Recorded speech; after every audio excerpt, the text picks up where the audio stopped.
Hi, hello, welcome to IAS Factors editorial summary. April 2026 first series, അതായത് first സെഷനാണ് നമ്മൾ ഇന്ന് സ്റ്റാർട്ട് ചെയ്യുന്നത്. അപ്പോൾ നമ്മുടെ എഡിറ്റോറിയൽ സമ്മറി IAS ഫാക്ടറിൻ്റെ എങ്ങനെയാണെന്നുള്ള ഒരു ഡീറ്റെയിൽ ഞാൻ ഉറപ്പായിട്ടും ഇതിൽ തരാം. You watching this with me Arjun R Shankar, the founder and director of IAS factor. So you can read more about me and നമ്മുടെ ടെലിഗ്രാം ചാനൽ ഫോളോ ചെയ്യുക, IAS factor India. And meanwhile നമ്മുടെ മറ്റ് YouTube ചാനൽസും ഉണ്ട്, IAS factor ഇംഗ്ലീഷും എക്സ്പ്ലെയിനേഴ്സും എന്നുള്ള. എക്സ്പ്ലെയിനറാണ് നമ്മുടെ main ആയിട്ടുള്ള channel, അത് ഫോളോ ചെയ്യാൻ നോക്കുക.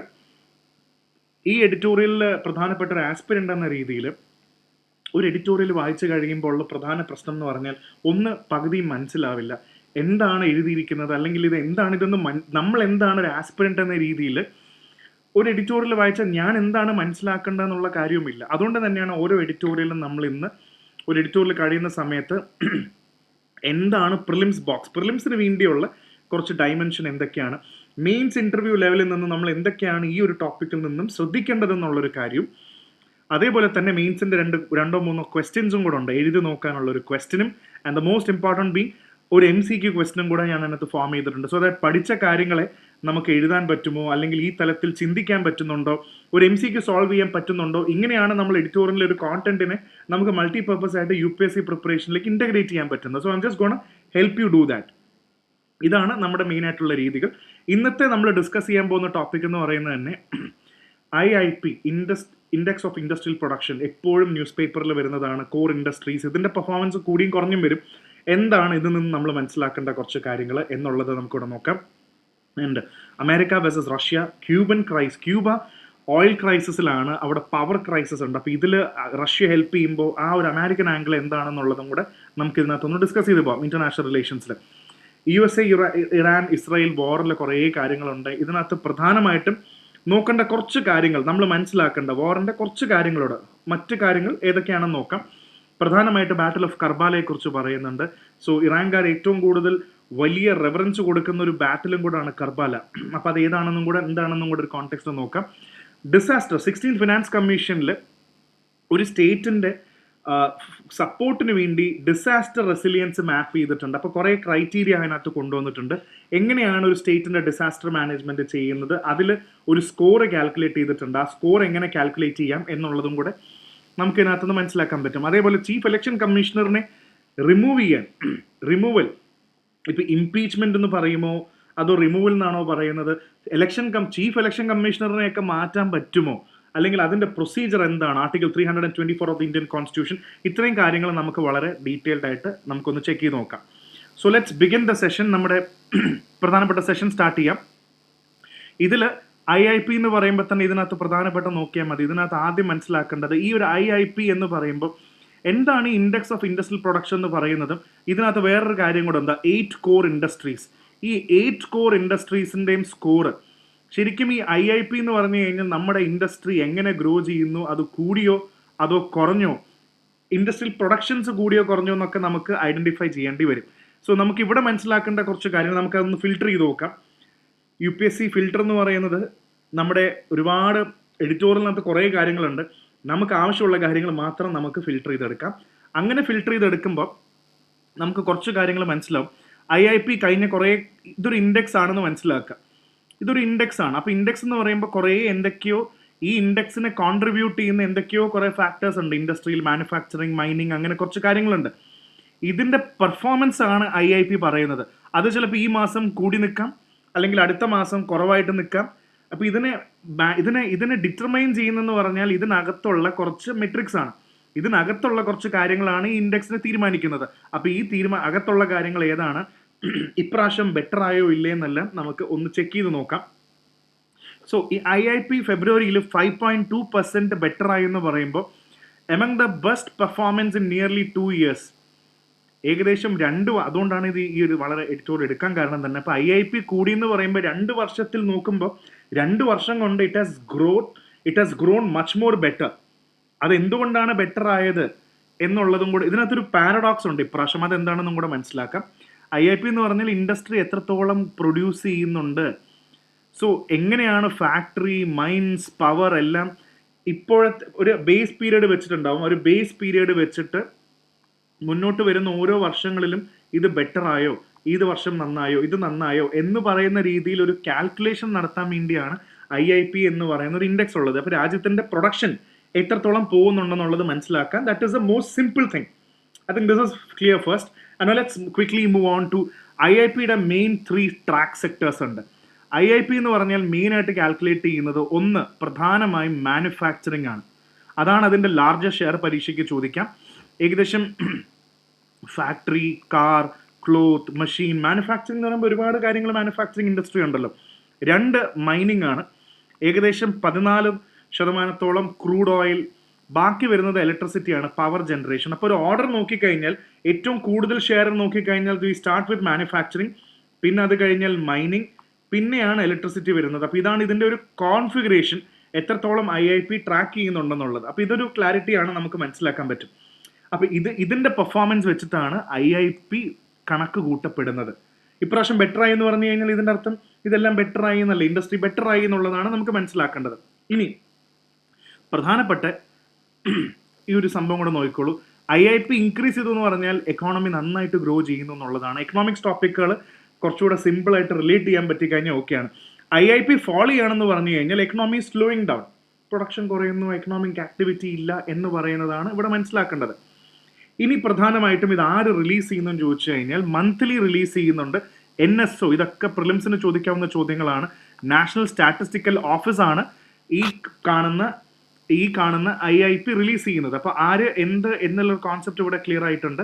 അപ്പോൾ ആരാണ് എന്തിനാണ് ഇത് റിലീസ് ചെയ്യുന്നത് എന്നുള്ളതും കൂടെ ക്ലിയർ ആയിട്ടുണ്ട്. ഇനി അടുത്ത പ്രധാനപ്പെട്ട പരീക്ഷയ്ക്ക് ഇതും ചോദിക്കാവുന്നതാണ്, എന്താണ് 8 കോർ ഇൻഡസ്ട്രീസ്? അതായത് IIP എന്ന് പറയുമ്പോൾ കുറേ ഇൻഡസ്ട്രീസിന്റെ പെർഫോമൻസ് ആണ്, മാനുഫാക്ചറിങ്, മൈനിങ്. ഇതിനകത്ത് വരുന്ന വേറൊരു ഇതിപ്പോൾ പലതും വരാം, മാനുഫാക്ചറിങ്ങിൽ വരാം, ഇലക്ട്രിസിറ്റിയിൽ വരാം, പലതും വരാം. ഈ 8 കോർ ഇൻഡസ്ട്രീസും ഇതിന്റെ ഭാഗമാണെന്നുള്ളത് ഓർത്തോളൂ. ഇതിൽ കുറേ കാര്യങ്ങളുണ്ടല്ലോ, ഇലക്ട്രിസിറ്റി, മൈനിങ്, മാനുഫാക്ചറിങ് എന്ന് പറയുന്നതിൻ്റെ അതിനകത്തും 8 കോർ ഇൻഡസ്ട്രീസ് ഇതിൻ്റെ എല്ലാം ഭാഗമാണ്. അപ്പോൾ ഈ 8 കോർ ഇൻഡസ്ട്രീസ് എന്ന് പറഞ്ഞാൽ ഇത് കോറാണ്. ഇൻഡസ്ട്രി നോക്കുമ്പോൾ ഈ 8 കോർ ഇൻഡസ്ട്രിയുടെ ഗ്രോത്ത് എങ്ങനെയുണ്ടെന്ന് അനലൈസ് ചെയ്യുമ്പോൾ നമുക്ക് ഏകദേശം എക്കോണമിയുടെ ഒരു സ്റ്റാൻഡേർഡ് മനസ്സിലാവും. അതെന്ന് പറഞ്ഞാൽ ഓർത്ത് വെച്ചോളൂ, പരീക്ഷയ്ക്ക് ചോദിക്കാം. Which of the following are not members of crude industry? 8 core industry എന്ന് പറയുമ്പോൾ ക്രൂഡ് ഓയിൽ ഉണ്ട്. ഓയിൽ റിലേറ്റഡ് ആയിട്ട് നോക്കുമ്പോൾ crude oil, natural gas, refinery products എല്ലാം ഉണ്ട്. അപ്പോൾ oil related crude oil, natural gas, refinery ഉണ്ട്. ഇനി അല്ലാതെ കാര്യങ്ങൾ നോക്കുമ്പോൾ coal, fertiliser, steel, cement, electricity, ഈ കാണുന്ന എല്ലാ കാര്യങ്ങളും ഇതിന്റെ ഭാഗമാണ്. ഇതാണ് ഓർത്ത് വെക്കുക, ഇതാണ് 8 കോർ ഇൻഡസ്ട്രി എന്ന് പറയുന്നത്. അപ്പോൾ ഇത് ഏകദേശം ഓൾമോസ്റ്റ് 40% IIPയുടെ വെയിറ്റ് ഇതാണ്. Very very important. 77% IIPയുടെ മാനുഫാക്ചറിങ് ആണെന്ന് പറഞ്ഞു. അപ്പോൾ ഈ കോർ സെക്ടേഴ്സ് ഏകദേശം 40% ഇതിന്റെ വെയിറ്റ് ഇതിലാണ് വരുന്നത്. അപ്പോൾ പൊതുവേ പറയുന്നത് എന്താണെന്ന് വെച്ച് കഴിഞ്ഞാൽ, പൊതുവേ നമ്മൾ പറയും ഈ കോർ 8 സെക്ടർ ഉണ്ടല്ലോ, ഈ 8 സെക്ടർ ഗ്രോത്ത് കുറവാണ്. ഇത് ഗ്രോ ചെയ്യുന്നില്ല എങ്കിൽ IIPയും കുറവായിരിക്കും. പക്ഷേ ഇപ്രാവശ്യം ഒരു ചെറിയ വ്യത്യാസം എന്താണെന്ന് വെച്ചാൽ കോർ സെക്ടർ കുറഞ്ഞു, പക്ഷേ IIP കൂടി. അതൊരു പാരഡോക്സ് അല്ലേ ആക്ച്വലി? ശരിക്കും നമ്മൾ എപ്പോഴും പറയുന്ന 8 കോർ ഇൻഡസ്ട്രി 40% വെയിറ്റ് ക്യാരി ചെയ്യുന്ന, അത് കുറഞ്ഞാൽ IIPയും താഴെ പോകുമെന്ന് പറയുന്ന പോലെ. പക്ഷെ ഇപ്രാവശ്യം കോർ ഇൻഡസ്ട്രീസ് കുറച്ച് ഗ്രോത്ത് താഴെ പോയിട്ടും മൊത്തത്തിൽ IIP മുകളിൽ കയറി എന്ന് പറഞ്ഞു കഴിഞ്ഞാൽ ബാക്കിയുള്ള മാനുഫാക്ചറിങ് സെക്ടേഴ്സ് കുറച്ചും കൂടെ ഗ്രോ ചെയ്തു. IIPയുടെ ബാക്കിയുള്ള കോമ്പണൻസിൽ അത് ബെറ്റർ ആയിട്ട് പെർഫോം ചെയ്തുകൊണ്ട്. അപ്പോൾ എപ്പോഴും നമുക്ക് പറയാൻ പറ്റും, ഇതൊക്കെ ക്വസ്റ്റൻ ആണ്, കോർ ഇൻഡസ്ട്രീസ് കുറഞ്ഞാൽ IIP കുറയും എന്ന് നമുക്ക് എപ്പോഴും പറയാൻ പറ്റില്ല. ഇതൊരു എക്കണോമിക് ലേണിങ്ങിന് വേണ്ടിയാണ് ഞാനിത് പഠിപ്പിച്ചത്. സോ റിമെമ്പർ, അത് താഴണമെന്ന് നിർബന്ധമൊന്നുമില്ല എന്നുള്ളതാണ് നമുക്കിവിടെ മനസ്സിലാക്കാൻ പറ്റിയത്. ഇനി വേറൊരു വ്യത്യാസം കൂടെ നമുക്കിവിടെ മനസ്സിലാക്കണം. കൺസ്യൂമർ ഡ്യൂറബിൾസ് അല്ലെങ്കിൽ കൺസ്യൂമർ നോൺ ഡ്യൂറബിൾ എന്ന് പറഞ്ഞൊരു കോൺസെപ്റ്റ് പേപ്പറിലൊക്കെ ഇടയ്ക്കിടയ്ക്ക് വരും. സോ ഇത് മനസ്സിലാക്കിയില്ലെങ്കിൽ പിന്നെ നമുക്കിത് കാര്യമില്ല. അപ്പോൾ പെട്ടെന്ന് മനസ്സിലാക്കാം. കൺസ്യൂമർ ഡ്യൂറബിൾ എന്ന് പറഞ്ഞു കഴിഞ്ഞാൽ ലോങ് ടൈമിലേക്ക് ഉപയോഗിക്കുന്ന ഗുഡ്സ്, 1 വർഷത്തിന് മുകളിൽ നമുക്ക് ഉപയോഗിക്കാൻ പറ്റുന്ന ഡ്യൂറബിലിറ്റി ഉള്ള, അതാണ് എൻ്റെ വാക്ക്, that's the word. TV, refrigerator, washing machine, car, air condition, mobile phone, you can use it for plus 1 year. 2, 3, 4, 5, 6 വർഷമൊക്കെ നമുക്ക് ഉപയോഗിക്കാൻ പറ്റും. ഇതാണ് കൺസ്യൂമർ ഡ്യൂറബിൾ, കുറച്ചും കൂടെ ഡ്യൂറബിൾ ആയിട്ട് നിൽക്കുന്നതാണെന്ന് ഓർത്ത് വെക്കാം. Now there is something called consumer non durable എന്ന് പറയുന്ന ഒരു കാര്യം കൂടെ ഉണ്ട്. ഇത് ഒരു ലെസ് ദാൻ 1 ഇയർ പെട്ടെന്ന് കൺസ്യൂം ചെയ്യേണ്ടതാണ്. ഇപ്പോൾ ഉദാഹരണത്തിന് food, rice, vegetable, soap, shampoo, toothpaste, medicines, packet snacks, ഇതൊക്കെ ഉപയോഗിച്ച് തീർന്നാൽ അത് കഴിഞ്ഞു. അപ്പോൾ നോൺ ഡ്യൂറബിൾ ആണ്, അത്ര ഡ്യൂറബിൾ അല്ല. ഈ വ്യത്യാസം ഓർത്ത് വെക്കുക. പ്രിലിംസിന് which of the following are consumer durables, which of the following are non consumer durables എന്ന് ചോദിച്ചാൽ നല്ല ക്ലാരിറ്റി നമുക്ക് ഉണ്ടാക്കാൻ വേണ്ടിയാണ് ഇത് പറയുന്നത്. അപ്പോൾ നമുക്ക് ഇതിനകത്തു നിന്നുള്ള പ്രധാനപ്പെട്ട ഐഡിയ കിട്ടിക്കഴിഞ്ഞു. പ്രിലിംസിന് വേണ്ടിയുള്ള കുറച്ച് കാര്യങ്ങൾ ശ്രദ്ധിക്കാൻ വേണ്ടിയുള്ളത്, IIP എന്താണെന്ന് നമ്മൾ ഡിസ്കസ് ചെയ്തു. എന്താണ് 8 കോർ ഇൻഡസ്ട്രീസ്, ഏകദേശം 40% IIPയുടേതാണ്. എന്താണ് കൺസ്യൂമർ ഡ്യൂറബിളും നോൺ ഡ്യൂറബിളും തമ്മിലുള്ള വ്യത്യാസം. ഞാൻ ഇതിനകത്ത് 5 കാര്യങ്ങളും ഇപ്പം നമ്മൾ ഡിസ്കസ് ചെയ്തിട്ടുണ്ട്. ഇത് പ്രിലിംസിന് വളരെ ഇമ്പോർട്ടൻ്റ് ആയിട്ട് ശ്രദ്ധിക്കേണ്ടതാണ്. ഒരു മെയിൻസ് പെർസ്പെക്റ്റീവിന് വേണ്ടി എന്താണ് IIPയും കോർ ഇൻഡെക്സും തമ്മിലുള്ള വ്യത്യാസം എന്നുള്ളത് റിട്ടൺ പെർസ്പെക്റ്റീവിൽ. Investment led, consumption led growth എന്താണ്? ഇൻവെസ്റ്റ്മെന്റ്, ഇത് ശരിക്കും ഇതൊക്കെ ഒരു എക്കണോമി റിലേറ്റഡ് മെയിൻസിന് ചോദിക്കാവുന്ന ചോദ്യങ്ങളാണ്. ഇൻവെസ്റ്റ്മെന്റ് ലെഡും കൺസംപ്ഷൻ ലെഡ് ചോദ്യങ്ങൾ എന്താണ് മാനുഫാക്ചറിങ് എക്കണോമിക് ഗ്രോത്തിൽ, ഒരു രാജ്യത്തിന്റെ എക്കണോമിക് ഗ്രോത്തിൽ മാനുഫാക്ചറിങ്ങിന്റെ റോൾ എന്തൊക്കെയാണ് എന്ന് മനസ്സിലാക്കാൻ നമ്മുടെ ഈ ഇത്രയും ടോപ്പിക്ക് പഠിക്കുമ്പോൾ ഇത്രയും കാര്യങ്ങളെങ്കിലും ചിന്ത നമ്മുടെ പോകണം. അതാണ് ശരിയായിട്ടുള്ള IAS ആസ്പിരന്റിന്റെ തോട്ട് പ്രോസസ്. അങ്ങനെയാണ് പോകേണ്ടത്. ഇനി നമുക്കൊരു മെയിൻസ് ക്വസ്റ്റ്യൻ എടുക്കാം. നിങ്ങൾക്ക് വേണമെങ്കിൽ എഴുതാവുന്നതാണ്. What is the IIP? What does recent data suggest about India's industrial growth? അത് എഴുതാവുന്നതാണ്. What is meant by core industries? Why are they important for understanding industrial growth in India? 2 ചോദ്യങ്ങളും നിങ്ങൾക്ക് എഴുതാവുന്നതാണ്. 10 Marco 15 Marco 2 പേജോ 3 പേജോ എഴുതാവുന്നതാണ്. Try writing it if you want it. ഇനി നമുക്കൊരു prelims ക്വസ്റ്റനോട് സോൾവ് ചെയ്ത് മനസ്സിലായെന്ന് നോക്കാം. IIPയുടെ കൺസിഡർ ചെയ്യുക. The performance of core industries has significant influence of overall IIP. ശരിയാണ്, വളരെ ഇൻഫ്ലുവൻസ് ചെയ്യും. Consumer durables are better indicator of day to day consumer sentiment and consumer non durables. ഇത് തെറ്റാണ്. ഡേ ടു ഡേ കാര്യങ്ങൾ മനസ്സിലാക്കണമെങ്കിൽ നമ്മൾ കഴിക്കുന്ന സാധനങ്ങൾ അല്ലെങ്കിൽ ഇമ്മീഡിയറ്റ്ലി കൺസ്യൂം ചെയ്യുന്ന സാധനങ്ങൾ വേണം എടുക്കാൻ. അല്ലാതെ TV, വാഷിംഗ് മെഷീനൊക്കെ എങ്ങനെ വില മാറി എന്നുള്ളത് നമുക്ക് സെന്റിമെന്റ് ഡെയിലി ബേസിസിൽ കണ്ടുപിടിക്കാൻ പറ്റില്ല. അപ്പോൾ കൺസ്യൂമർ നോൺ ഡ്യൂറബിൾ തന്നെ കൺസിഡർ ചെയ്യണം, ഡ്യൂറബിൾ അല്ല. അപ്പോൾ ആ സ്റ്റേറ്റ്മെന്റ് തെറ്റാണ്. 2 ഉള്ളതെല്ലാം കട്ട് ചെയ്ത് കളഞ്ഞാൽ തന്നെ ഓട്ടോമാറ്റിക്കലി ആൻസർ എന്ന് പറയുന്നത് 1 and 3 ആണ്. A rise in capital goods production increases investment activity in the economy. ശരിയല്ലേ? ക്യാപിറ്റൽ ഗുഡ് പ്രൊഡക്ഷൻ എന്ന് പറയുമ്പോൾ നമുക്ക് ക്യാപിറ്റൽ ഗുഡ്സ് വന്നു കഴിഞ്ഞാൽ അത് മൊത്തത്തിലുള്ള ഒരു ഇൻവെസ്റ്റ്മെന്റ് ആക്ടിവിറ്റി ബെറ്റർ ആവും. സോ ആ സ്റ്റേറ്റ്മെന്റ് ശരിയാണ്. അപ്പം നമുക്ക് മൊത്തം നോക്കുമ്പോൾ 1 and 3 എന്ന് പറയുന്ന സ്റ്റേറ്റ്മെന്റ് ആണ് അവിടെ വളരെ കറക്റ്റ് ആയിട്ട് വരുന്നത്. സോ ഡേ ടു ഡേ ബേസിസിൽ നമുക്ക് കൺസ്യൂമർ നോൺ ഡ്യൂറബിൾ തന്നെ നോക്കിയാലേ നമുക്ക് ആ ഇൻഡിക്കേറ്റർ കുറച്ചുകൂടെ ബെറ്റർ ആവുള്ളൂ. ഇതാണ് നമ്മുടെ ആദ്യത്തെ എഡിറ്റോറിയൽ. ഇപ്പോൾ നിങ്ങൾക്ക് മനസ്സിലായെന്ന് വിചാരിക്കുന്നത് എങ്ങനെയാണ് ഈ സെഷൻ എഡിറ്റോറിയലിൻ്റെ ക്ലാസ്സുകൾ ഞാൻ എടുക്കുന്നത്. സോ നമുക്ക് അടുത്ത ടോപ്പിക്കിലേക്ക് കിടക്കാം. അടുത്ത ടോപ്പിക് എന്ന് പറയുന്നത് ബുള്ളി ബ്ലിങ്സ്. ഇവിടെ റഷ്യയും അമേരിക്കയും ക്യൂബയും തമ്മിലുള്ള, നമുക്ക് ഫിൽട്ടർ ആഡ് ചെയ്ത് നോക്കാം, ക്യൂബയും തമ്മിലുള്ള ഒരു പ്രോബ്ലമാണ്. അതെങ്ങനെയാണെന്ന് നമുക്കൊന്ന് ഡിസ്കസ് ചെയ്ത് നോക്കാം വെരി ക്വിക്ക്ലി.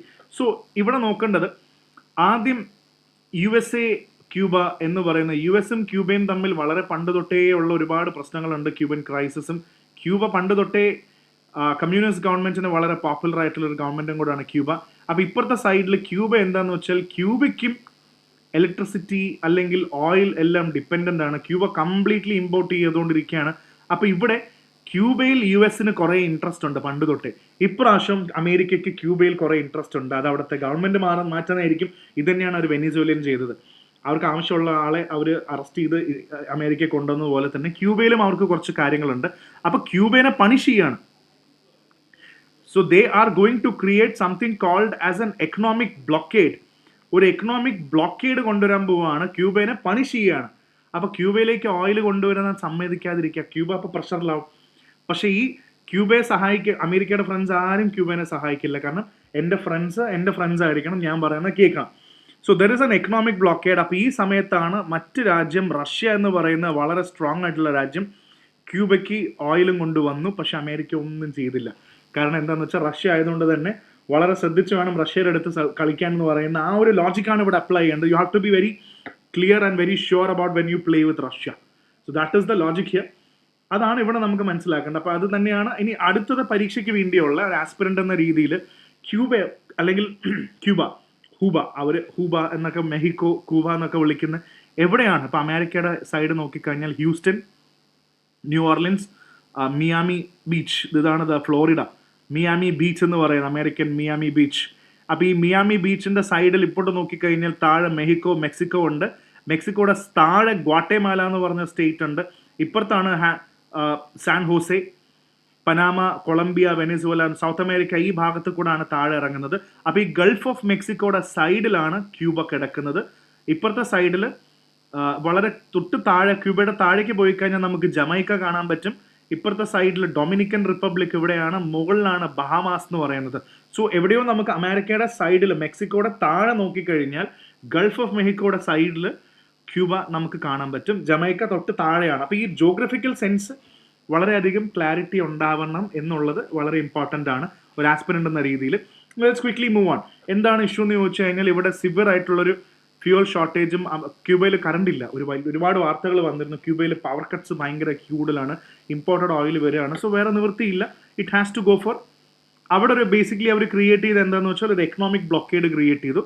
ഇതെന്ന് പറഞ്ഞാൽ ഒരു ബ്ലോക്കേഡ് എന്ന് പറഞ്ഞാൽ ഒരു രാജ്യം അല്ലെങ്കിൽ ഒരു ഗ്രൂപ്പ് ഓഫ് രാജ്യങ്ങൾ ആ രാജ്യങ്ങളായിട്ട് ട്രേഡ്, ട്രാൻസ്പോർട്ട്, എക്കണോമിക് ഇൻട്രാക്ഷൻ മറ്റു രാജ്യങ്ങളായിട്ടെല്ലാം കട്ട് ഓഫ് ചെയ്യും, പ്രഷർ ചെയ്യും. ഞങ്ങളിതൊന്നും ചെയ്യില്ല. ഒരു തരത്തിൽ ഒരു ബ്ലോക്കേഡ് ക്രിയേറ്റ് ചെയ്യും അവരുടെ ട്രേഡിൽ. സോ ഇതെന്ന് പറഞ്ഞാൽ ചിലപ്പോൾ ഗുഡ്സ് പോലെ ഇമ്പോർട്ടും എക്സ്പോർട്ടും അവർക്ക് ബുദ്ധിമുട്ടാവും. പോർട്ടുകൾ അടയ്ക്കും, ബോർഡേഴ്സ് അടയ്ക്കും, അല്ലെങ്കിൽ ഫുഡ്, ഫ്യൂവൽ, മെഡിസിൻ കിട്ടാതാവും. ഇതൊരു പൊളിറ്റിക്കൽ രീതിയിൽ ഉപയോഗിക്കുന്ന ഒരു രീതിയും കൂടാണ്. ആൻഡ് രണ്ട് തരത്തിലുള്ള ബ്ലോക്കേഡ്സ് ഉണ്ട് എക്കണോമിക് ബ്ലോക്കേഡ്. ഒന്ന് ഫിസിക്കൽ ബ്ലോക്കേഡ് ഉണ്ട്, ഷിപ്പ്, പോർട്ട്, ലാൻഡ് റൂട്ട് എല്ലാം അടയ്ക്കും, നേവൽ ബ്ലോക്കേഡ് എന്ന് പറയും. എക്കണോമിക് സാങ്ഷൻസ് ഉപയോഗിക്കും. ഈ രാജ്യങ്ങളായിട്ട് ട്രേഡ് പാടില്ല, ഇവിടെ പോകാൻ പാടില്ല, അല്ലെങ്കിൽ അവരുടെ ബാങ്കിങ്ങിന്റെ ഫിനാൻഷ്യൽ അസറ്റ്സ് ഒക്കെ ഫ്രീസ് ചെയ്യുക, അങ്ങനത്തെ എക്കണോമിക് സാങ്ഷൻസും അവരവിടെ വരുത്തും. അപ്പോൾ ഇതെല്ലാം ഇവിടെ പ്രധാനപ്പെട്ട ഒരു കാര്യമായിട്ട് നമുക്ക് കാണാൻ പറ്റുന്നതാണ് ബ്ലോക്കേഡ്സിന്റെ കാര്യത്തിൽ. റഷ്യൻ ഷിപ്പ് ഇത്രയും ബാരൽസ് ഓഫ് ഓയിൽ കൊണ്ടുവന്നു, അമേരിക്ക ഒന്നും പറഞ്ഞില്ല എന്നുള്ളതാണ് ഇതിന്റെ പ്രധാനപ്പെട്ട സംഭവം. ബിക്കോസ് ഇവിടെ അമേരിക്കയ്ക്ക് വേണ്ട എന്താന്ന് വെച്ചാൽ ഒരു പൊളിറ്റിക്കൽ ചേഞ്ച് ക്യൂബയിൽ കൊണ്ടുവരണം, അവിടുത്തെ കമ്മ്യൂണിസ്റ്റ് ഗവൺമെന്റിനെ കൺട്രോൾ ചെയ്യണം. അതുകൊണ്ടാണ് അമേരിക്ക ഇടയ്ക്കിടയ്ക്ക് ക്യൂബനെ ഇതേപോലെ കൺട്രോൾ ചെയ്യാൻ, പേടിപ്പിക്കാൻ നോക്കുന്നത്. സോ അതാണ് ഇതിന്റെ മെയിൻ സംഭവം. ഇത് ക്യൂബ ഒന്നും ചെയ്തില്ല. അപ്പൊ ഇതൊരു ക്യൂബ പിന്നെ ഒരു കാര്യം കൂടെ ഉണ്ട്. ക്യൂബ പണ്ട് തൊട്ടേ നോൺ അലൈൻമെന്റ് മൂവ്മെന്റ്, പണ്ട് നാമിന്റെ ഒക്കെ വലിയ മെമ്പറാണ്, ഗ്ലോബൽ സൗത്തിന്റെ വലിയൊരു സപ്പോർട്ടറാണ്, ഒരുപാട് ഡോക്ടേഴ്സിനെയൊക്കെ അയച്ചിട്ടുണ്ട്. മൊത്തത്തിൽ ക്യൂബ പണ്ട് തൊട്ടേ മറ്റ് രാജ്യങ്ങളെ സഹായിക്കുന്ന ഒരു രാജ്യമായിട്ട് വന്നിട്ടുണ്ട്. അതുകൊണ്ട് ഈ രാജ്യങ്ങൾ ഇനിയിപ്പോൾ ക്യൂബയെ സഹായിക്കണം എന്നുള്ളൊരു പക്ഷത്തിലാണ് എല്ലാവരും നിൽക്കുന്നത്. സോ ഇതാണ് മൊത്തത്തിലുള്ളൊരു ഐഡിയ. അപ്പം നമുക്കിവിടെ മനസ്സിലാക്കേണ്ട പ്രിലിംസിന് വേണ്ടി എന്താണ് ബ്ലോക്കേഡ്, എക്കണോമിക് സാങ്ഷൻ എന്ന് പറഞ്ഞാൽ എന്താണ് നോൺ അലൈൻമെന്റ് മൂവ്മെന്റ്, പണ്ട് തൊട്ടേ ഉള്ള ഒരു നാം എന്ന് പറയുന്ന കോൺസെപ്റ്റ് എന്താണ്. മെയിൻസിന്റെ ലെവലിൽ നമ്മൾ നോക്കേണ്ട ഒരു കാര്യം എന്ന് പറഞ്ഞു കഴിഞ്ഞാൽ ഫോറിൻ പോളിസി, ഒരു എത്തിക്കൽ ആംഗിൾ ഇല്ലേ ഫോറിൻ പോളിസിയിൽ, ഹ്യൂമാനിറ്റേറിയൻ വേഴ്സസ് പൊളിറ്റിക്കൽ. എന്താണ് ഫോറിൻ പോളിസിയുടെ എത്തിക്സ്, എന്താണ് നാമിന്റെ റെലവൻസ്, ഇന്ന് what role of major powers in shaping global order, ഇന്ന് ലോക ഓർഡർ എങ്ങനെ രാജ്യങ്ങൾ ഷേപ്പ് ചെയ്യുന്നു എന്നുള്ളതാണ് ഇവിടുത്തെ പ്രധാനപ്പെട്ട സംഭവം. മെയിൻസ് ക്വസ്റ്റ്യൻ ആണ് what is an economic blockade, how can it affect the countries economy, എക്കോണമിനെ എങ്ങനെ മാറ്റും, പീപ്പിളിനെ എങ്ങനെ മാറ്റും എന്നുള്ളത് ഒരു മെയിൻസിന്റെ ചോദ്യമായിട്ട് നമുക്ക് ഇവിടുന്ന് ഇതിനെ കാണാൻ പറ്റും. ഇനി ഒരു പെട്ടെന്നൊരു MCQ ക്വസ്റ്റ്യൻ നോക്കിക്കഴിഞ്ഞാൽ, consider the following statement, a blockade aims to restrict the movement of goods and service. Correct statement. It can be enforced only during a declared a war. അല്ല, ഇത് തെറ്റാണ്. വാർ ഒന്നും ഇല്ലാതെ തന്നെ വെറുതെ ഇരിക്കുമ്പോഴും വേണമെങ്കിൽ ഇത് എപ്പോൾ വേണമെങ്കിലും കൊണ്ടുവിടാം. It may lead to humanitarian crisis in the targeted country. വളരെ ശരിയാണ്. അപ്പോൾ 1 and 2 മാത്രമാണ് ശരിയെന്ന് പറയുന്നത്, ബാക്കി സ്റ്റേറ്റ്മെന്റ്സ് തെറ്റാണെന്നുള്ളത് ഇവിടെ ക്ലിയർ ആയി. അതാണ് ഇതിന്റെ മെയിൻ ആയിട്ടുള്ള എഡിറ്റോറിയൽ. ഇനി നമുക്ക് ഇറാൻ ക്രൈസിസിൽ ഡെയിലി എഡിറ്റോറിയൽസ് വരുന്നുണ്ട്. ഓരോ ദിവസം എന്താണ് സ്ട്രേറ്റ് ഓഫ് ഹോർമൂസ് എന്നും എന്താണ് ഹോർമൂസ് പ്രോബ്ലം എന്നൊന്നും പറയാനുള്ള സമയമില്ല. അതുകൊണ്ട് ഇതിനകത്ത് എന്തെങ്കിലും പുതുമയുള്ള ഒരു കാര്യം ഉണ്ടെങ്കിൽ മാത്രം ഞാനത് ഷെയർ ചെയ്യാൻ നോക്കാം. GS paper 2 international relations. അപ്പോൾ നമുക്ക് ഫിൽറ്റർ ഒന്ന് ആഡ് ചെയ്ത് നോക്കാം എങ്ങനെയുണ്ടെന്നുള്ളത്. എന്തുകൊണ്ടാണ് ഇറാൻ സ്റ്റിൽ സ്ട്രോങ്? ഇത്രയും ഈ ആർട്ടിക്കിൾ പറയുന്ന ഒരു ഫാക്ടർ എന്ന് പറഞ്ഞാൽ ഇത്രയും അമേരിക്ക ചെയ്തതിന് ശേഷം, അമേരിക്ക ഇത്രയും സുപ്പീരിയർ ആയിട്ട് പോലും the US is very very superior. America വളരെ സുപ്പീരിയർ ഒരു ഫോഴ്സ് ആയിരുന്നിട്ട് പോലും ഇറാൻ ഇപ്പോഴും വളരെ സ്ട്രെങ്ത് ആയിട്ട് നിൽക്കുന്നു. അമേരിക്കയുടെയും ഇസ്രായേലിന്റെയും റിസോഴ്സസ് ആണ് എക്സ്ഹോസ്റ്റഡ് ആവുന്നത്. So why do you think Iran is so powerful? Sorry, ഇതാണ് നമുക്കിവിടെ ഈ ആർട്ടിക്കിൾ ഡിസ്കസ് ചെയ്യുന്നത്. അപ്പോൾ നോക്കിക്കഴിഞ്ഞാൽ ലാർജ് സ്കെയിൽ മിലിറ്ററി ഓപ്പറേഷൻസ് ആണ് ചെയ്തത്. ഇതിപ്പോൾ ചെറിയൊരു വാർ, ഈ രാജ്യങ്ങൾ തമ്മിലുള്ളൊരു വാർ അല്ല, ശരിക്കും it has become a geopolitical war. അതാണ് ഇതിൻ്റെ ഒരു പ്രധാന ആസ്പെക്ട്. ആ വാക്ക് ജിയോ പൊളിറ്റിക്കൽ വാർ ആയി മാറിയിട്ടുണ്ട്. US-നും ഇസ്രയേലും ഹൈ കോസ്റ്റ് ഓഫ് വാർ ആണ്. വെപ്പൻസ്, ലോജിസ്റ്റിക്, റിസോഴ്സസ്, വാർ ഫെറ്റിക്, യുദ്ധം ചെയ്ത് സോൾജേഴ്സൊക്കെ മടുത്തു, strategy issue, air attacks alone are insufficient. കുറേ എയർ അറ്റാക്സ് നടത്തി എയർ റെയ്ഡ് നടത്തിയാൽ മറ്റൊരു രാജ്യത്തിനെ തകർക്കാം എന്ന് പറയുന്ന ഒരു തോട്ട് പ്രോസസ്സ് ഇവിടെ പൊളിയാണ്. So it hasn't worked and Iran is still strong എന്ന് പറയുന്ന മിലിറ്ററി സുപ്പീരിയോറിറ്റി ഉണ്ടെന്ന് പറഞ്ഞാൽ സ്ട്രാറ്റജിക് സക്സസ് ആണ് എന്ന് നമുക്ക് പറയാൻ പറ്റില്ല. കാരണം ഇറാൻ വാർ നമ്മളത് പഠിപ്പിച്ചു. ഇഷ്ടംപോലെ എയർ സ്ട്രൈക്ക് നടത്തിയിട്ടും ഇറാൻ ഇപ്പോഴും വളരെ സ്ട്രെങ്ത് ഗെയിൻ ചെയ്യുന്നുണ്ട്. കാരണം ഇറാൻ്റെ ആൾക്കാരുടെ ഒരു ഫൈറ്റിംഗ് മെൻറ്റാലിറ്റി ഈ ആർട്ടിക്കിളിൽ പറയുന്നുണ്ട്. ബിക്കോസ് അവർ ബാറ്റിൽ ഓഫ് കർബാല ഇതിൽ ഭയങ്കരമായി വിശ്വസിക്കുകയാണ്. കാരണം സാക്രിഫൈസ്, പേഷ്യൻസ്, റെസിസ്റ്റൻസ് ഒക്കെ അവരുടെ ബ്ലഡിലുള്ളതാണ്. അവരിത് എപ്പോഴും പറയുന്നതാണ്. ബാറ്റിൽ ഓഫ് കർബാലയാണ് അവരെപ്പോഴും അവിടുത്തെ ജനത ആൾക്കാർ യുദ്ധത്തിനൊക്കെ ഓർക്കുന്നത്. അപ്പോൾ എന്താണ് ഈ ബാറ്റിൽ ഓഫ് കർബാല എന്ന് പറഞ്ഞു കഴിഞ്ഞാൽ, ഇത് വളരെ പണ്ട് നടന്നൊരു ബാറ്റിലാണ്. ഇത് അവിടുത്തെ ഹുസൈൻ ഇബ്ൻ അലി എന്ന് പറയുന്ന ഒരാൾ അവിടുത്തെ റൂളറായിരുന്ന യാസിദ് എന്ന് പറയുന്ന എഗൻസ്റ്റ് നിന്നു. ഹുസൈൻ്റെ കയ്യിൽ വളരെ കുറച്ച് സപ്പോർട്ടേഴ്സ്, ജയിക്കാൻ യാതൊരു ചാൻസും ഇല്ല. പക്ഷെ എന്നിട്ടും ഹുസൈൻ തോക്കുമെന്ന് അറിഞ്ഞിട്ടും തൻ്റെ സ്റ്റാൻഡിന് വേണ്ടി ഉറച്ചു നിന്ന് ഫൈറ്റ് ചെയ്തു ഒരു അൺജസ്റ്റ് റൂളറിനെതിരെ. അപ്പോൾ അദ്ദേഹം കൊല്ലപ്പെട്ടു. പക്ഷെ പിന്നീട് സത്യത്തിന് വേണ്ടി നിലകൊണ്ട് മരിച്ച, സാക്രിഫൈസ് ചെയ്ത ഒരാളെന്ന രീതിയിൽ ഈ ബാറ്റിൽ ഓഫ് കർബാല ഇറാനിയൻ ആൾക്കാരുടെ വലിയൊരു ഇൻസ്പിറേഷനാണ്. അതെപ്പോഴും ഓർക്കേണ്ട ഒരു കാര്യം തന്നെയാണ്. അപ്പോൾ അത് അവരെ വല്ലാതെ യുദ്ധത്തിന്, അതൊരു ഐഡിയോളജിക്കൽ സംഭവമാണല്ലോ. പൈസയ്ക്കും ഇതിനും ശമ്പളത്തിനും വേണ്ടി അല്ല ഇവർ യുദ്ധം ചെയ്യുന്നത്, അവർ ഐഡിയോളജിക്ക് വേണ്ടിയാണ് യുദ്ധം ചെയ്യുന്നത് എന്ന് പറയുന്ന ഒരു കാര്യം ഇവിടെ വളരെ കൃത്യമായിട്ടുണ്ട്. ഇനി വളരെ പ്രധാനപ്പെട്ട വേറൊരു കോൺസെപ്റ്റ് മനസ്സിലാക്കേണ്ടത്, നാളെ നിങ്ങൾക്ക് എവിടെയെങ്കിലും കണ്ടു കഴിഞ്ഞാൽ what is the concept of war of attrition. അതെന്താ ഈ വാർ ഓഫ് അട്രീഷൻ എന്ന് പറയുന്നത്? ഇതൊരു ടൈപ്പ് ഓഫ് വാറാണ്. നമ്മൾ ഇമ്മീഡിയറ്റ്ലി ജയിക്കാം, ജയമൊന്നുമില്ല, പക്ഷെ ശത്രുവിനെ ഇഞ്ചിഞ്ചായി കുറേ കഴിഞ്ഞ് നമ്മൾ തളർത്തുന്നു. അതാണ് war of attrition. Where the aim is to gradually weaken the enemy rather than defeat them. ഇപ്പം തോൽപ്പിക്കണമെന്നില്ല, യുദ്ധം ചെയ്ത് കുറേ കഴിയുമ്പോൾ അവൻ തോൽവിയിലേക്ക് പോകും. No quick victory, long time. ആരാണോ അവസാനം വരെ നിൽക്കുന്ന അവർ ജയിക്കും. അപ്പോൾ ഒരു തരത്തിൽ വാർ ഓഫ് അട്രീഷൻ ആണ്. ഇത് ഇങ്ങനെ പോയിക്കൊണ്ടിരുന്നാൽ it will become a war of attrition. കുറേ കഴിയുമ്പോൾ ആരാണോ നിലനിൽക്കുന്നത് അയാൾ ജയിക്കും. സോ വാർ ഓഫ് അട്രീഷൻ എന്ന കോൺസെപ്റ്റ് ക്ലിയർ ആണെന്ന് വിചാരിക്കുന്നു. ഇതാണ് ഇതിനകത്ത് മെയിനായിട്ട് പറയുന്ന ഒരു കോൺസെപ്റ്റ്. ആൻഡ് ഇതാണ് ഇതിൻ്റെ മെയിൻ കാര്യങ്ങൾ. ഇനി പ്രിലിംസ് ബോക്സ് നോക്കിക്കഴിഞ്ഞാൽ ഉറപ്പായിട്ടും നിങ്ങൾ സ്ട്രേറ്റ് ഓഫ് ഹോർമൂസ് എവിടെയാണെന്ന് അറിയണം, ഇതിൻ്റെ ലൊക്കേഷൻ അറിയണം, ഗ്ലോബൽ ട്രേഡ് ഏകദേശം 20 മുതൽ 30% വരെ ഗ്ലോബൽ ട്രേഡ് പോകുന്നത്. എന്താണ് വാർ ഓഫ് അട്രീഷൻ നമ്മൾ ചർച്ച ചെയ്തു. റെജൈം ചേഞ്ച് എന്ന് പറഞ്ഞാൽ എന്താണ്, ഒരു ഭരണകൂടം മാറി അടുത്ത റെജീം മാറി എന്ന് പറഞ്ഞാൽ എന്താണെന്നുള്ളത് മനസ്സിലാക്കണം. മെയിൻസിൻ്റെ ലെവലിൽ oil, geopolitics and global economy ഒരു പരീക്ഷയ്ക്ക് ചോദിക്കാവുന്നതാണ്. ലോകത്തെ oil, what you mean by oil, geopolitics. പിന്നെ ഐഡിയോളജിയും, ഒരു യുദ്ധത്തിൽ ഐഡിയോളജിയും എന്താണ്, ഐഡിയോളജിയുടെ ഒരു കോൺസെപ്റ്റ്. യുദ്ധം ജയിക്കാൻ ശമ്പളം വേണോ അത് പൈസ വേണതിനെക്കാട്ടും എന്താണ് ഒരു യുദ്ധം ജയിക്കാൻ ഐഡിയോളജിയുടെ ഇമ്പോർട്ടൻസ്? വളരെ വളരെ നല്ല ക്വസ്റ്റൻ ആണത്. Regional conflicts and global consequences എന്താണ് എപ്പോഴും ഓർത്ത് വെക്കുക. ഇതെല്ലാം ഇതിൻ്റെ ഭാഗമായിട്ട് വരുന്നതാണ്. ഇനി മെയിൻസിൻ്റെ question, why is the strait of Hormuz considered a strategic choke point? Explain it significance. Important. Why are conflicts in West Asia likely to have wide spread economic consequence globally? നല്ലൊരു ചോദ്യമാണ്. വെസ്റ്റ് ഏഷ്യയിൽ ഉണ്ടാകുന്ന കാര്യങ്ങൾ എപ്പോഴും ലോകത്തെ മൊത്തം effect ചെയ്യാനുള്ള കാരണങ്ങൾ എന്തൊക്കെയാണ്? ഒരു കാര്യം ഓയിൽ മാത്രമല്ല, മറ്റ് കാരണങ്ങൾ എന്തൊക്കെയാണെന്നും കൂടെ ചിന്തിക്കാൻ പറ്റിക്കഴിഞ്ഞാൽ നിങ്ങൾക്ക് ആ ഒരു ലെവലിലേക്ക് എത്താൻ പറ്റും. വാർ ഓഫ് അട്രീഷൻ നമ്മൾ ഓൾറെഡി ഡിസ്കസ് ചെയ്ത് കഴിഞ്ഞാൽ. Let's take a quick question. Strait of Hormuz, it is the principal maritime outlet for hydrocarbon from Persian Gulf. കറക്റ്റാണ്. ഹൈഡ്രോകാർബൺ വളരെ ഇമ്പോർട്ടൻ്റ് ആണ്. A significant share of global liquefied LNG also LNG വളരെ ഇതായിട്ട് പോകുന്നുണ്ട്. Correct. International shipping through the strait is entirely governed by the territorial laws of Iran and Oman. ഇതാണ് അവിടുത്തെ പ്രധാനപ്പെട്ട straight of Hormuz എന്ന് പറയുന്നത്. അപ്പോൾ ഇതിലൂടെയാണ്, നിയമത്തിലൂടെയാണ് പോകുന്നത് എന്നുള്ളത് തെറ്റാണ്. കാരണം ഇവിടെ United Nations law of convention of the law of sea എന്ന് പറയുന്ന അൺക്ലോസ് എന്ന് പറഞ്ഞൊരു സംഭവമുണ്ട്. അവരുടെ ഇന്റർനാഷണൽ ലോയും കൂടെ ഇവിടെ ബാധകമാണ്. അപ്പോൾ ആ തേർഡ് സ്റ്റേറ്റ്മെന്റ് തെറ്റാണ്. അൺക്ലോസ് എന്ന് പറയുന്ന ഒരു സംഭവം കൂടെ അവിടെ ഉണ്ട്. നമുക്ക് അടുത്ത വളരെ പെട്ടെന്നായിട്ടുള്ള ഈ ഒരു കാര്യം കൂടെ പെട്ടെന്ന് ഡിസ്കസ് ചെയ്യാം. Disaster risk. ഇത് എന്താണ് ചർച്ച ചെയ്യുന്നത്? നമുക്ക് ആദ്യം ഒന്ന് ഫിൽട്ടർ അപ്ലൈ ചെയ്യാം. ഈ ഒരു എഡിറ്റോറിയൽ ഫിൽട്ടർ അപ്ലൈ ചെയ്ത് കഴിയുമ്പോൾ നമുക്കൊരു കാര്യം മനസ്സിലാവും.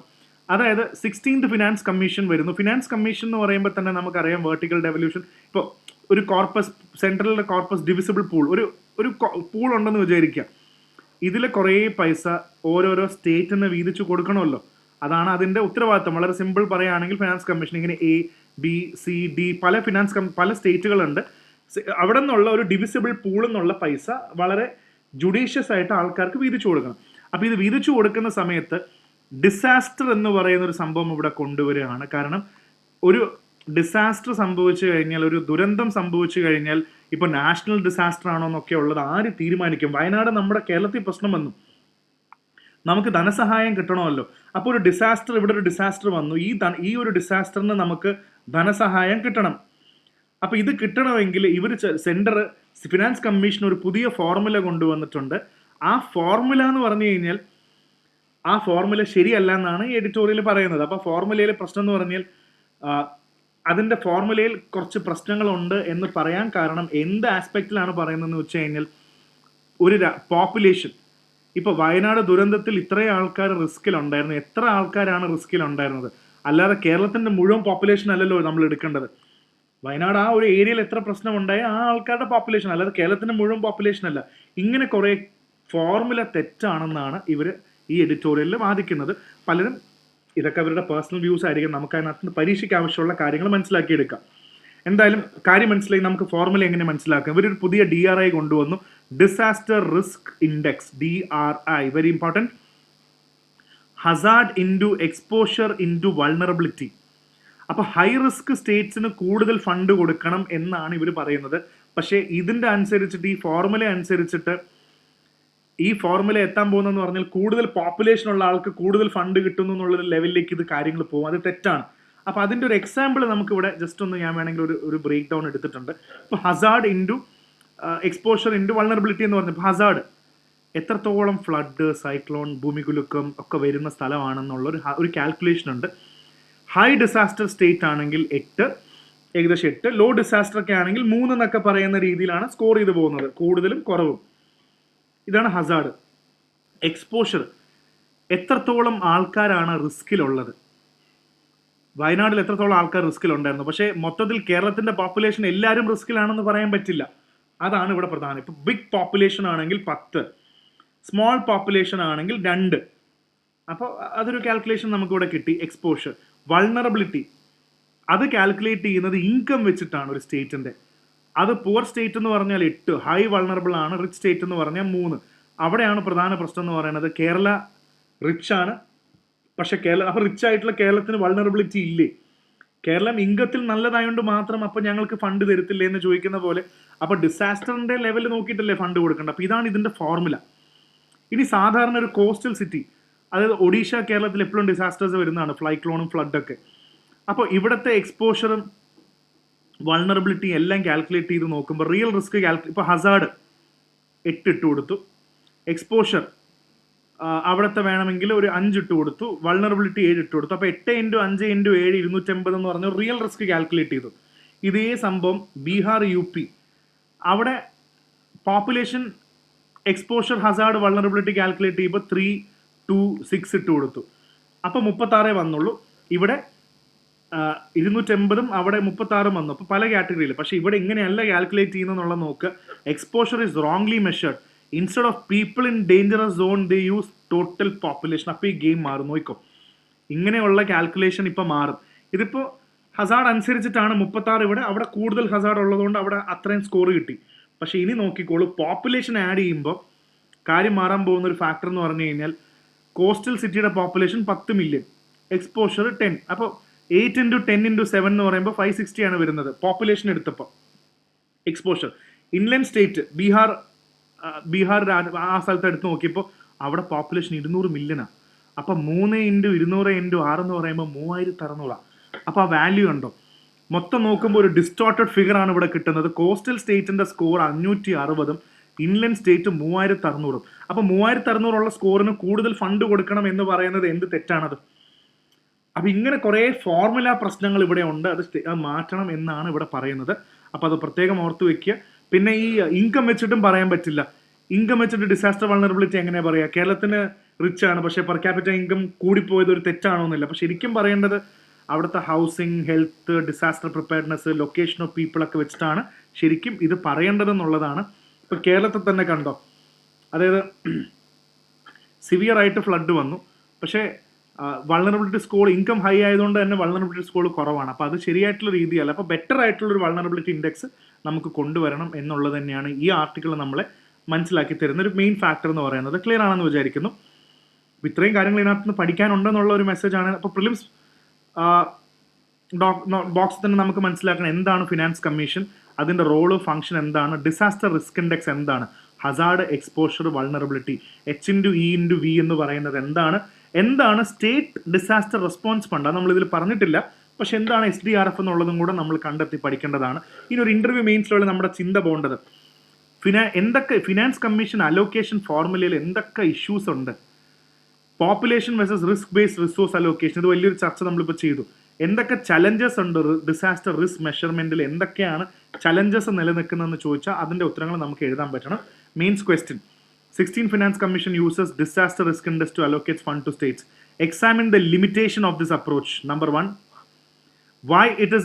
why എന്ന് പറയുന്നത് important measure actual disaster than population. This is 2. അപ്പോൾ 2 മെയിൻ ആസ്പെക്റ്റുകൾ മെയിൻസിന്റെ ചോദ്യത്തിൽ നിങ്ങൾക്ക് ഇത് വെച്ചിട്ട് എഴുതാൻ പറ്റേണ്ടതാണ് എന്ന് ഞാൻ മനസ്സിലാക്കുന്നു. ഇനി അടുത്തൊരു ക്വസ്റ്റ്യൻ കൂടെ എടുക്കാം.